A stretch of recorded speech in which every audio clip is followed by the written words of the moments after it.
मङ्गलाचरणं भवानी शङ्करो वन्दे सदा विश्वासरूपिणो याभ्यां विना न पश्यन्ति सिद्धाः स्वान्तस्थमीश्वरीं वन्दे बोधमयं नित्यं गुरुं शङ्कररूपिणं यमाशितो हि वक्रोऽपि चन्द्रः सर्वत वन्दते।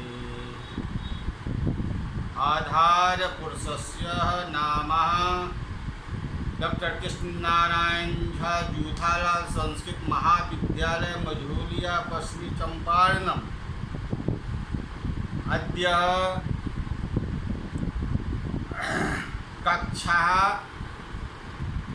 वर्ग उपशास्त्री द्वितीय खंड निर्धारित पुस्तकस्य नाम हितोपदेशः नारायण पंडितः रचितः हितोपदेशः शीर्षकं हिरण्यक कथा। पूर्व पाठ स्मरण। पहले की पाठ थोड़ा स्मरण करना जरूरी है।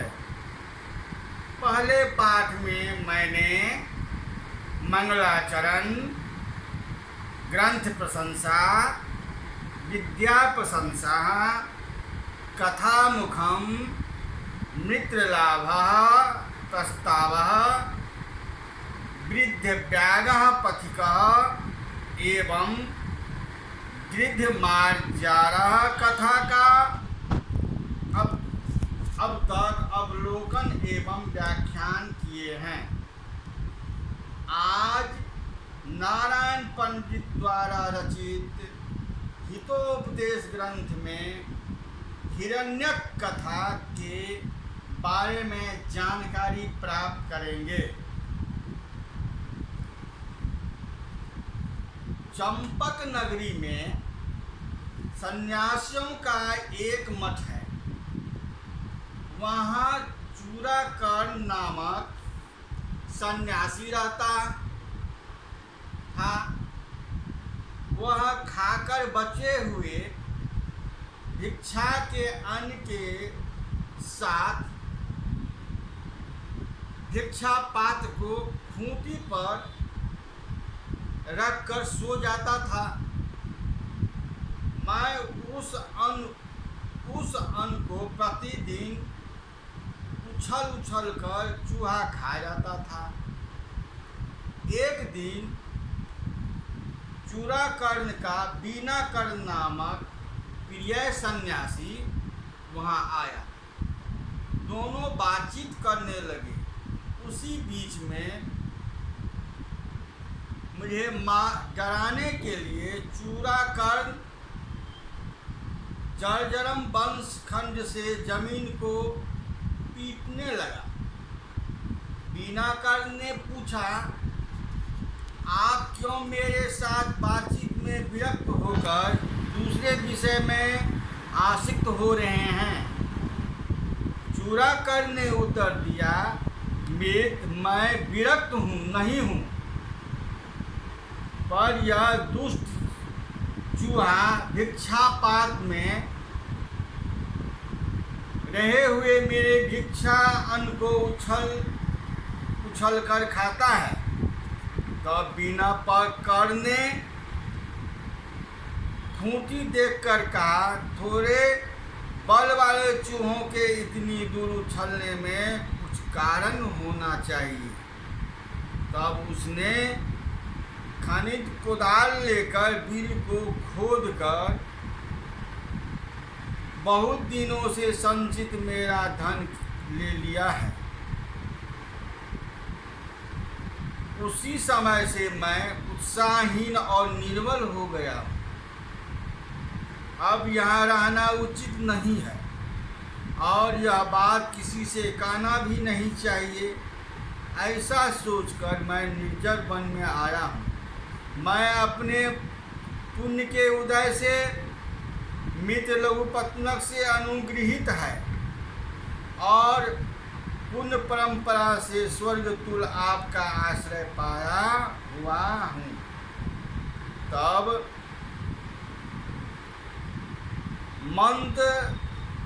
मंथर ने कहा, तुमने ज्यादा संचय किया, यह इसी का दोष है। ज्यादा संचय नहीं करना चाहिए। धन किसी का नहीं है, संचय नित्य करना चाहिए, पर ज्यादा नहीं। ज्यादा संचय करने वाले सियाल धनुष से मारा गया। तब दोनों के अनुरोध से मंत्र का कथा कहता है। संचय श्री श्रृंगार की कथा। कल्याण कटक में रहने वाला भैरव नामक व्याघ्र एक दिन धनु लेकर मृगों को ढूंढता हुआ विंध्य पर्वत के वन में गया। एक मृग को मारकर आते हुए उसने एक भयंकर सूअर को देखा। तब उसने मृग को जमीन पर रखकर बाण से सूअर को प्रहार किया। सूअर ने भी भयंकर गर्जन कर बाघ को मार डाला। उन दिनों के पैरों के ताड़न से एक सर्प भी मर गया। अंतर आहार के लिए घूमते हुए दीर्घतु नाम के सियार ने मरे हुए मृग, व्याघ्र, सर्प और सूअर को देखकर सोचा कि आज अधिक भोज्य पदार्थ मिला है। इनके मांसों से मेरे 3 मास सुख से बीतेंगे।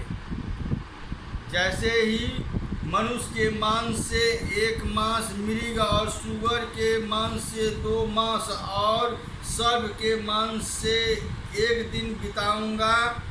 आज धनु की पत्यांचल खानी चाहिए। इस प्रकार वह धनु खाने वाला नसों का बंधन टूटने पर धनुष से छाती में भेदन होने से वह दीर्घरव सियार वहीं पर मर गया। इसलिए ज़्यादा संचय नहीं करना चाहिए। ऐसा बातचीत कर वे लोग वहाँ पर सुखपूर्वक रहने लगे। इस पुस्तक के हिरण्यक कथा संक्षेप में मैंने कहा है।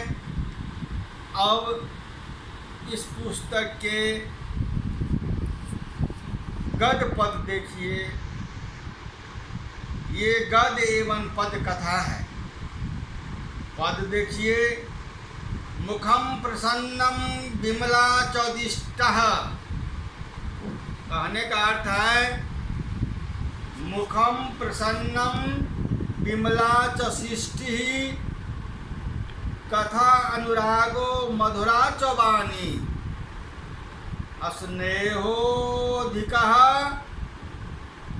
संभ्रमः दर्शनश्च सदा अनुरक्तस्य जनस्य लक्ष्यम। किसी भी श्लोक को जानने के लिए, उसका अर्थ जानने के लिए अन्वय जानना जरूरी है। इसका अन्वय है मुखम प्रसन्नम दृष्टि विमला कथा अनुरागः वाणी मधुरा स्नेहम अधिकः संभ्रमं दर्शनः च एतत् सदा अनुरक्तस्य जनस्य लक्ष्यम्। अस्मिन् श्लोकस्य व्याख्या मुखम अर्थातः वदनं प्रसन्नं प्रसादयुक्तं शिष्टि विलोकनं विमला अर्थातः निर्मला कथा अनुरागः अर्थात वार्ता लाभ प्रतीकः वाणी वाक्यः मधुरः माधुर्यपूरितः स्नेहः प्रेमः अधिकः प्रचुर मात्रः संभ्रमः दर्शनं च स्वरस्यावलोकनम् सदा सर्वदा अनुरक्तस्य अनुरागयुक्तस्य जनस्य मानवस्य लक्षणं भवतीति शेषः। अस्मिन् श्लोकस्य व्याकरणदृष्टिगोचरः विमलः विगतं मलं यस्य सा बहुव्रीहि समासः कथा अनुरागः कथायामः अनुरागः तत्पुरुषः समासः अत्रः संभ्रमं दर्शनं संभ्रमेण दर्शनं तृतीये षष्ठपुरुषः लक्ष्यः अर्थात चिन्हं लक्ष्यं च लक्षणम् इत्मरः छंदः उपजाति अस्य श्लोकः छंदः उपजाति अर्थात कहने का अर्थ है मुख प्रसन्न नेत्र निर्मल बातचीत में प्रेम पानी में मधुर प्रेम व अधिक और जल्दीबाजी से देखना सदा प्रेम करने वाले पुरुष का यह लक्षण है। प्रेम करने वाले पुरुष का क्या लक्षण है इस श्लोक में ये दर्शाता है कि मुख प्रसन्न रहना चाहिए, नेत्र निर्मल होना चाहिए, बातचीत में प्रेम वाणी मधुर होना चाहिए, प्रेम अधिक और जल्दीबाजी से देखना सदा प्रेम करने वाले पुरुष का यही लक्षण है। अविष्टिदानं कीर्तपूर्वनाशं माननानां दुश्चरित्रमनुकीर्तनं कथा प्रसंगेन च नाम्यस्मितं विरक्तभावः जनस्य लक्षणम्। अदिष्टदानं कीर्तपूर्वनाशनम् आननं दुश्चरितानुकीर्तं कथा प्रसंगे नाम विस्मितस्य जनस्य विरक्तभावः लक्षणम्। अस्य श्लोकस्य व्याख्यायाः अदिष्टदानं दर्शनम् अवितरणं कीर्तपूर्वनाशम् अर्थात कितस्य पूर्वोपकारस्य अंगीकारणम् अमाननम् अवमाननम् अपमानकरणमित्यर्थः। दुश्चरित अनुकीर्तन दुराचार्य चर्चा तथा च कथा प्रसंगे वार्ता पावावसरेण नाम विस्मृति नामधेय विस्मरणं च जनस्य मानवस्य विरक्तभावस्य विरक्तेः एतत् पंचकः लक्षणं चिह्नम् अस्ति शेषः। कहने का अर्थ है इस श्लोक का दिष्ट न देना, पहले किए गए उपकार को स्वीकार न करना, अपमान करना, दुष्चरित की चर्चा करना, बातचीत के अवसर में नाम को भी भूल जाना, मनुष्य की विरक्ति ये चिन्ह है।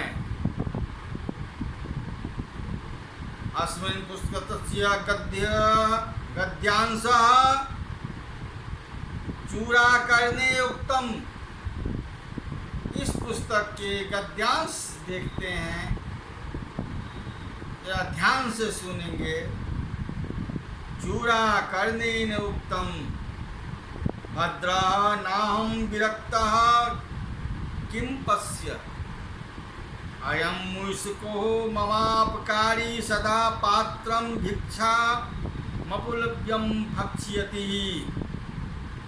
वीणा कर्णो नागदन्तवली कथाः कथमयं मूषिकः स्वाल्पोपधेयतात्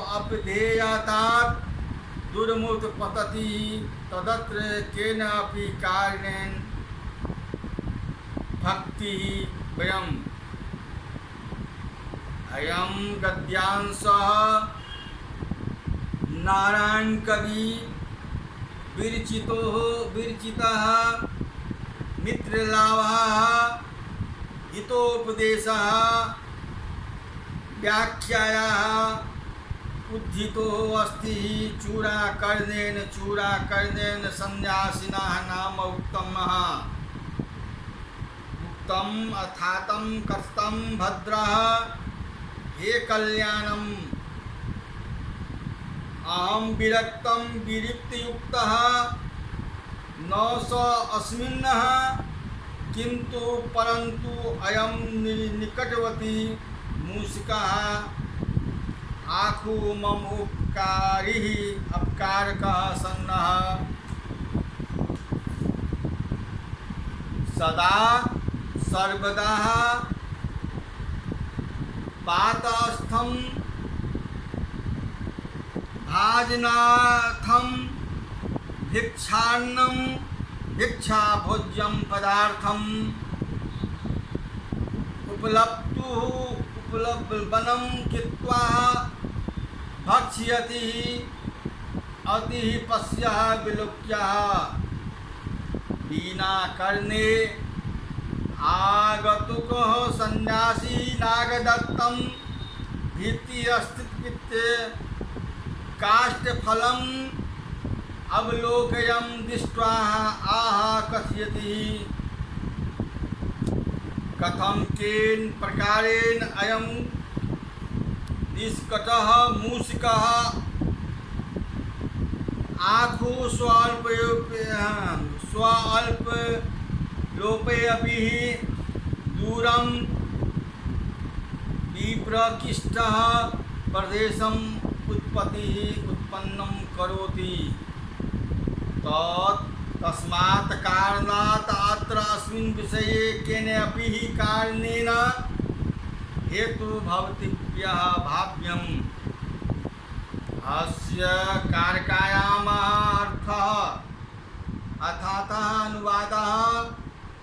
चूड़ाकर्णे का महाशय, मैं आपसे विरक्त नहीं हूँ, लेकिन देखिए मेरा अपकार करने वाला यह चूहा प्रत्येक दिन बर्तन में रखे हुए भीख के अन्न को उछलकर खा जाता है। वीणाकर्ण ने खूंटी को देखकर कहा, थोड़ा बल वाला यह चूहा इतने दूर तक कैसे उछलता है? अतः इस विषय में कुछ कारण होना चाहिए। क्षणं विचन्ति परिव्राजित केतुक्तं कारणश्चात्र धन्यबाहुमेव प्रतिभाति। क्षणमिति क्षणं किंचित कालं विचिन्त्य विचार्य परिव्राजकेन सन्यासिनः उक्तः कथितम् अत्र विषये धनुबाहुबल्यम् एव अर्थः प्राचुर्यम् एवं प्रतिभाति प्रतीयते। कुछ काल सोचकर सन्यासी ने कहा, यहाँ पर कारण धन की प्रचुरता ही प्रतीत होती है। यहाँ धन प्रचुर मात्रा में है, यतः धनवानः बलवान लोके सर्वे सर्वत्र सर्वदा प्रभुत्वं धनं मूलं हि राज्ञामुपजायते। अन्वयः श्लोकः सर्वो धनवान लोके सर्वदा सर्वत्र बलवानः हि राज्यं प्रभुत्वम् अपि धनमूलम् उपजायते। अस्य श्लोकस्य व्याख्यायाः सर्वः सकलः धनवानः धनी जनः धनी व्यक्तः लोके जगति संसारे सर्वथा सर्व अस्मिनः का सर्वत्र सर्व अस्मिनः स्थाने बलवानः शक्ति संपन्नः भवः इति शेषः हि अर्थात यतः राज्यः नृपाणां प्रभुत्वं स्वामित्वम् अपि धनमूलं द्रव्य हेतुकः उपजायते प्रतिपद्यते। अर्थात अस्मिन् श्लोकस्य अनुवादः हिंदी अनुवादः सभी धनी पुरुष लोक में सब समय में सभी स्थान में बलवान होता है, क्योंकि राजाओं के प्रभुत्व का कारण भी धन ही होता है। राजाओं के ताकतवर अर्थात प्रभुत्व धन ही होता है। धनवानः धनु मुक्तः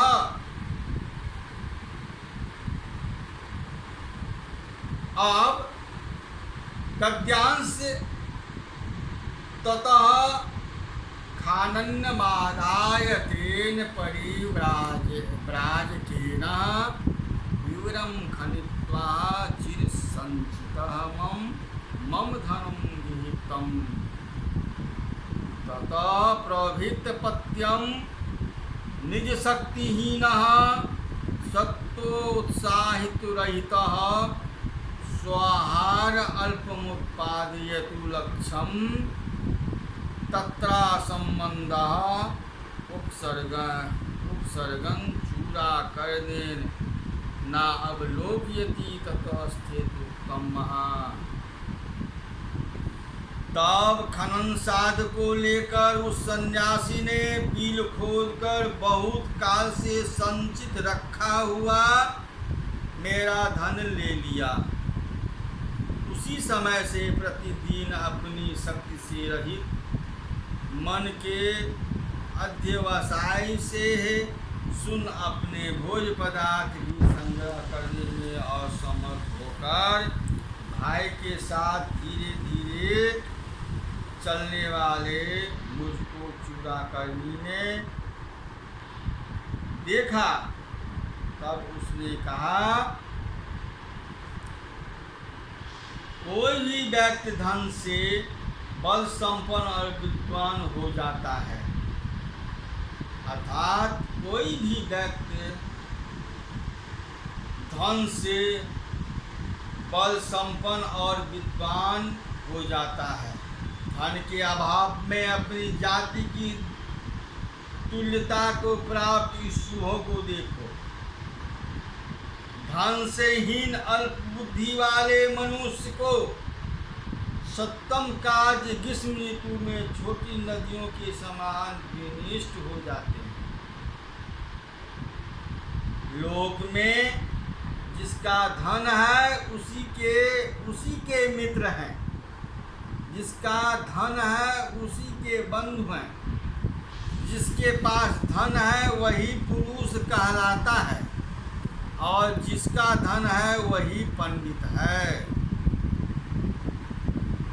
अपुत्रस्य गृहं शून्यं सनित्रहिताय च मूर्खस्य च विंशः शून्यः सर्वशून्यः दलिता। अर्थात अस्मिन् श्लोकस्य अन्वयः अपुत्रस्य सन्निहिताश्च गृहं शून्यं मूर्खस्य दिशः शून्यः दरिद्रः सर्वशून्यः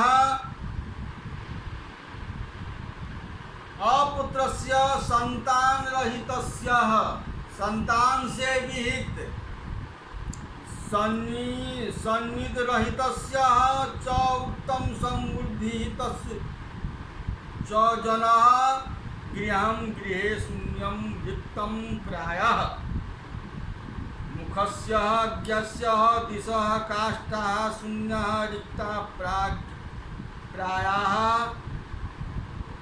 दलिता निर्धनता सर्वशून्यः तत्कीलकता दरिद्रतायां सत्यां सर्वम् अपि शून्य प्राप्यं पतिति स्वभावः। पुत्रहीन पुरुष का और उत्तम मित्र से रहित पुरुष का भी पर घर शून्य सा प्रतीत होता है। मूर्ख पुरुष को सब दिशाएं शून्य प्रतीत होती है। दरिद्रता होने पर सब कुछ शून्य ही प्रतीत होता है। दरिद्रयातात् मरणात् वावपि दरिद्र्यम् अवरम् अस्मितम् यत् मरणम् अपक्लेशम् दारिद्र्यम् अति दुखम। दरिद्रता और मृत्यु जिनकी तुलना करने पर दरिद्रता और मृत्यु की तुलना करने पर दरिद्रता निकट मानी गई है, क्योंकि मृत्यु में थोड़ा ही क्लेश होता है, थोड़ा ही दर्द होता है, परंतु दरिद्रता जो रहता है तो जीवन पर्यंतम अत्यंत दुखदायक होती है। अविकलः ये ही इंद्रियां हैं, यही नाम है और विषय में रुकने वाली वही बुद्धि है, वही वचन है, परंतु धन की गर्मी से रहित वही पुरुष अब थोड़ी ही समय में दूसरा ही हो जाता है। यह अत्यंत आश्चर्य है। यह सुनकर मैंने विचार किया, इस समय मेरा यहाँ रहना उचित नहीं है। अयुक्तम न युक्तम अत्यंत विमुखे देवे व्यर्थे यत्ने च पौरुखे मनस्विनो दारिद्र्यस्य बलानादन्य कुतः सुखम। अर्थात कहने का अर्थ है, भाग्य के अतिशय परांगमुख होने पर भी और पुरुष प्रयत्न के भी निष्फल होने पर मनस्वी दरिद्र पुरुष को वन से भिन्न कौन सा स्थान सुख होगा। मनस्वी पुरुष भले ही मर जाए परंतु दीन भाव को प्राप्त नहीं होता है। जैसे अग्नि भले ही बुझ जाए परंतु ठंडा कभी नहीं होता है। मनुष्य दरिद्र होने से लज्जित होता है और लज्जित होने से बलहीन हो जाता है। बलहीन होने से पुरुष तिरस्कृत हो जाता है। तिरस्कार होने से विरक्त होता है और सुख को प्राप्त होता है। शोक से आकुल होने से मनुष्य बुद्धिहीन हो जाता है। बुद्धिहीन नष्ट होता है। आश्चर्य है, निर्धनता सकल आपत्ति का स्थान हो जाता है। बलम मौनम कार्यम न च वचन युक्तम तदनितम बरम कलेश वयम पुंसाम न च पर कलात्र अभिगमनम परम प्राण त्यागो न च विशुन्न वाक्य सुंधीर्चि परम भिक्षा शिष्यत्वम न च पर धनास्वादमनम। अर्थात मौन होना अर्थात चुपचाप रहना कुछ प्रिय है, परंतु जो झूठ बोलना है वह जो झूठ बोलता है वह अच्छा नहीं है। पुरुषों की नपुंसकता कुछ अच्छी है, परंतु पर स्त्री गमन इच्छा नहीं। प्राणों को छोड़ना कुछ प्रिय है, परंतु दुर्जनों के वाक्यों में रुचि रखना अच्छा नहीं है। भीख मांग कर खाना कुछ प्रिय है, परंतु दूसरे के धन में आस्वादन का सुख अच्छा नहीं है। परम शून्याशाला न च खलु बरो दिष्ट विक्षोभो परम वैश्याः पत्नी न पुण्य विनीता कुलवधू परम वासोरण्य च पुण्य विवेक अधिपुरे परम प्राण त्यागो च पुरुरग्धमान उमंग। अर्थात इस श्लोक का कहने का अर्थ है, गाय से रहित घर कुछ अच्छा है, परंतु दुष्ट शान का रहना अच्छा नहीं है। अभिचारिणी पत्नी कुछ अच्छी है, परंतु नम्रता से रहित कुल स्त्री अच्छी नहीं है। जंगल में रहना कुछ अच्छा है, परंतु विवेकहीन स्वामी के शहर में निवास करना अच्छा नहीं। और इसी तरह प्राणों को छोड़ना कुछ अच्छा है, परंतु नीच पुरुषों के पास जाना अच्छा नहीं है। इति समाप्तम्।